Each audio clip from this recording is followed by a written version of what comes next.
and welcome to class number 62. Whew, that is a lot of hard work, and I'm so proud of you. But do you know who I don't want working hard today? That's right, those germs. So if you need to pause the video now and wash your hands, you may do so. All clean? Perfect.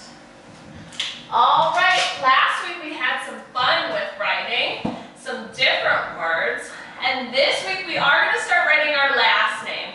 Now this is still my first name, right, Miss Katie, but you have two names, and you can begin working on your last name if you are all set writing your first name. So today, if you would like to pause the video and work on your last name with your grown-up, you may do so. All right, let's get ready for calendar. We are still in the month of December. Can you say December? December. Great job. All right, let's sing our Days of the Week song so that we can figure out what day it is. Ready? Days of the week. Days of the week. Days of the week. Days of the week. Days of the week. Oh, there's Sunday and there's Monday. There's Tuesday and there's Wednesday. There's Thursday and there's Friday. And then there's Saturday. Days of the week. Days of the week. Days of the week. Days of the week. Days of the week. Great job, friends. If yesterday was Sunday, what does that make today? Oh, there's Sunday and there's Monday. Great job. And if yesterday was the number 13, what does that make today? 12, 13. That's right. Today is the number 14. Let's put it up on our calendar and we'll say the date together. Today is Monday, December 14th, 2020. Can you say 2020 really loud? Ready? 2020. Well done, friends. Is today the same day for you, or is it a different day?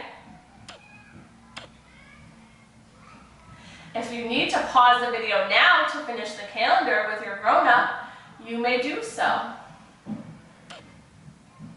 If you're ready to go on, we'll look out the window and I can see something white falling from the sky. What kind of weather is that, friends? That's right, it is snowing here at UPK. So let's put that right up there. And if you need to pause the video now to finish the weather with your grown-up, you may do so. If you're ready to go on, I'm going to talk to you about what kind of weather we wear certain kind of items. So friends, if it's cold and snowing here at UPK, what should we wear when we go outside? If you want to pause the video now, you can talk to your grown-up about it. Did you come up with some good ideas? That's right. You could wear a coat or hat, a scarf around your neck, or warm boots on your feet. And one of my favorite things to wear when it's getting chilly out are gloves or mittens. Do you have gloves or mittens at your house? Me too. I like the warmest ones there are. And we are actually going to read a really fun story about a mitten in just a moment. But first, we're going to have a little guessing game. I'm going to put a letter inside my mitten, and I'm going to tell you some words that begin with that letter.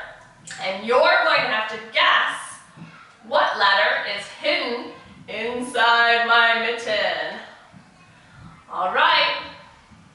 This letter is sometimes tricky. It could have a sound like cat, cat, or it could be next to an H and have the cha sound like cheese. Do you remember that tricky letter that has different sounds? If you said the letter C, you are correct. C is also the beginning sound of circle.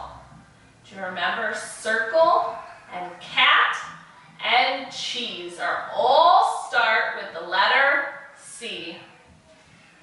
Very tricky, friends. I gave you a tough one to start. Let's see if you can guess my next letter inside my mitten. This letter has the word apple, and alligator, and is the first letter in our alphabet. Do you remember? If you said the letter A, you were correct. Great job. All right, here we go. A new letter inside my mitten. This letter is the same as popcorn and puppy and is perfect in every way. What letter is inside my mitten? If you said P, you are correct. Great job, friends. Let's do one more letter inside my mitten. And this letter, it is the same sound as more and monkey. And I think this letter is marvelous. Do you know what letter that is? You're right. If you said the letter M, that is our letter. All right, friends, so if you have a mitten at home, you could hide different kinds of items in here and give your mom or dad or a grown-up or a brother or sister at home clues, and they'll have to guess what is inside your mitten. It's a fun game, all right? I hope you have a good time with it. Let's get our bodies ready to listen to the story with our stretch. All right, everybody up, here we go, even the grown-ups. Stand up, take one step away from your computer, and here we go. I can stretch, I can bend, I can wave to a friend. Hi, friends. I can jump so high, I can crouch so low. I can tap the floor with my toe. Double taps today, friends. I can cross my arms and breathe in deep. I calm my body and have a seat. Great job, friends. If you're ready to go on, we'll read our story of the day. If you'd like to do our stretches again, you can pause the video now and go back and do them one more time. All right, as promised, our story for today is The Mitten, and it is adapted or retold and illustrated by Jan Brett. So Jan wrote the words and drew the pictures.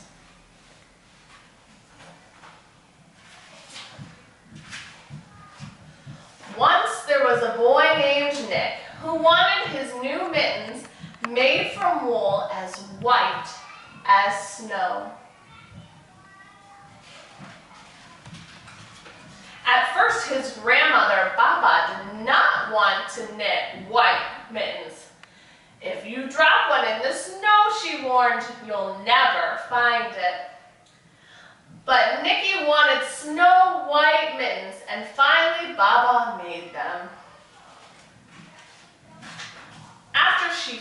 she said, when you come home, first I will look to see if you are safe and sound, but then I will look to see if you still have your snow white mittens.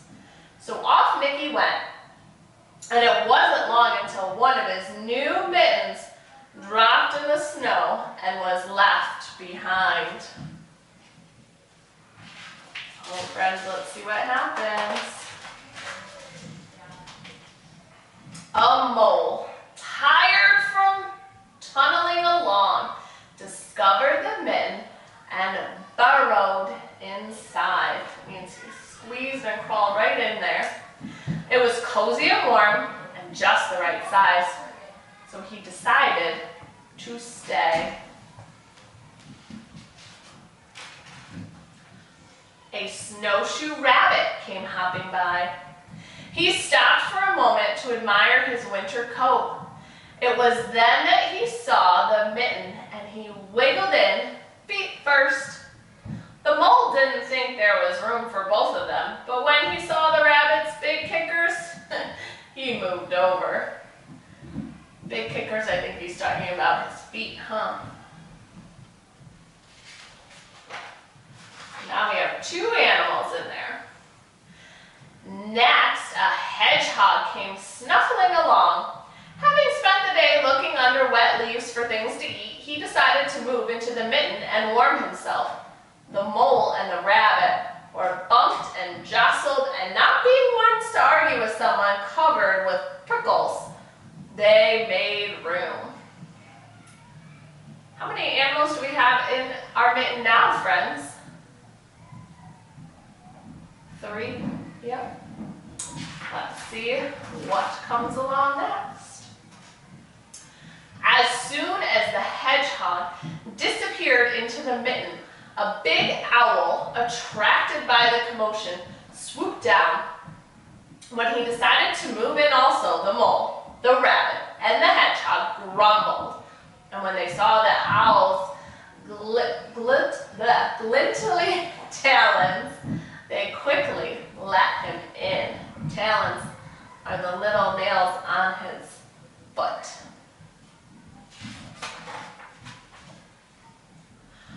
Up through the snow appeared a badger.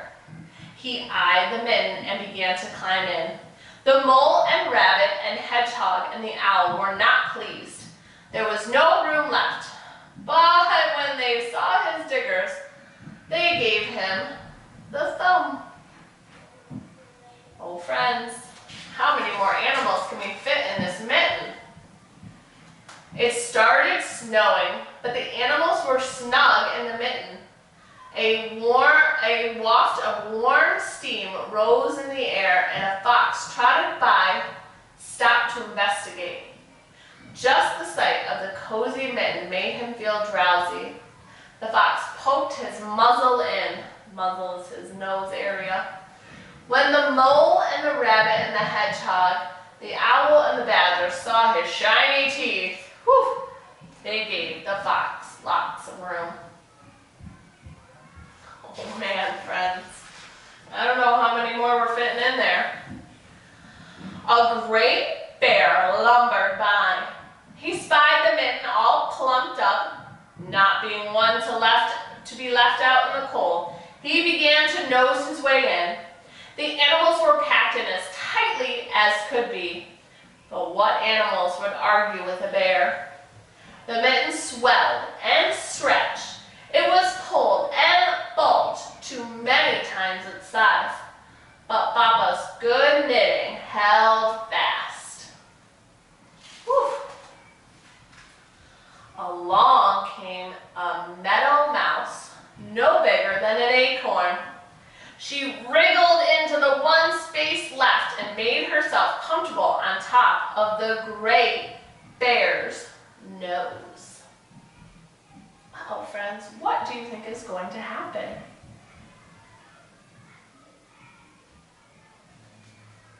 Let's find out. The bear, tickled by the mouse's whiskers, gave an enormous sneeze. Ah, ah, ah! Shoo! The force of the sneeze shot the mitten up into the sky and scattered the animals in all directions.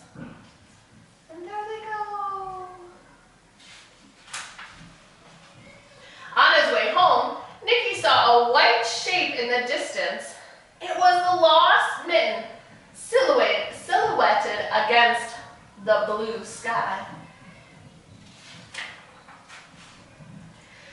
As he ran to catch his snow-white mitten, he saw Mama's face in the window.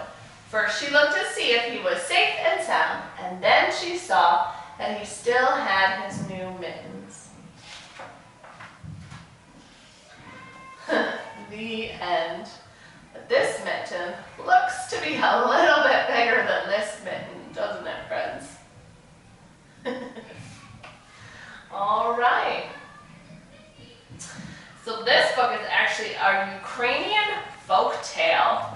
A folk tale is a story that's told for many, many years, and it's passed down from generation to generation. So your grandmother, or your great-grandmother, or grandfather would have told you that story if it's a folk tale. All right, friends, it is time for our first activity of the day. And in your packet of information, you will find some mittens. And they look like this. Now yours will probably need to be colored, so you'll want to grab these papers, your scissors, and your crayons. And when you cut and color them, you can use these to match up your capital letters and your lowercase letters. So this is our letter A, and here is our lowercase letter A. We're going to start to see these more and more at school. So if you want to pause the video now and work on your mitten match, you may do so.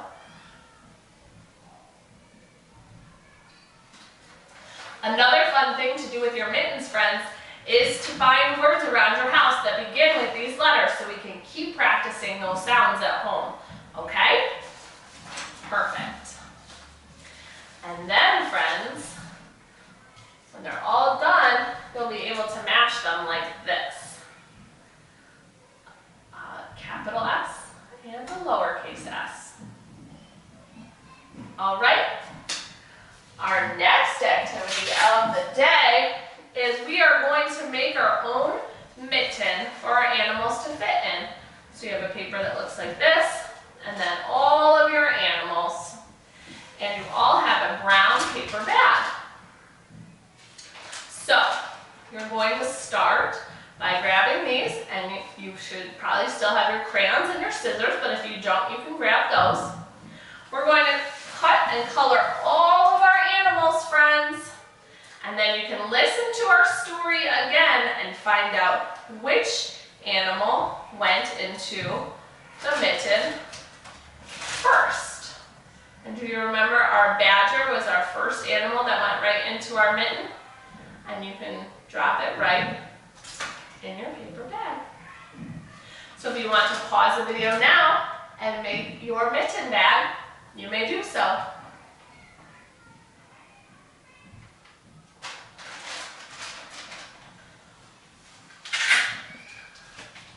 All right, friends. I hope that you enjoyed this story, and there are other stories by our author, Jan Brett, so you can always check out if you have this book at home, or there are other stories you'd like to read by her, you can check out her books at the library. All right,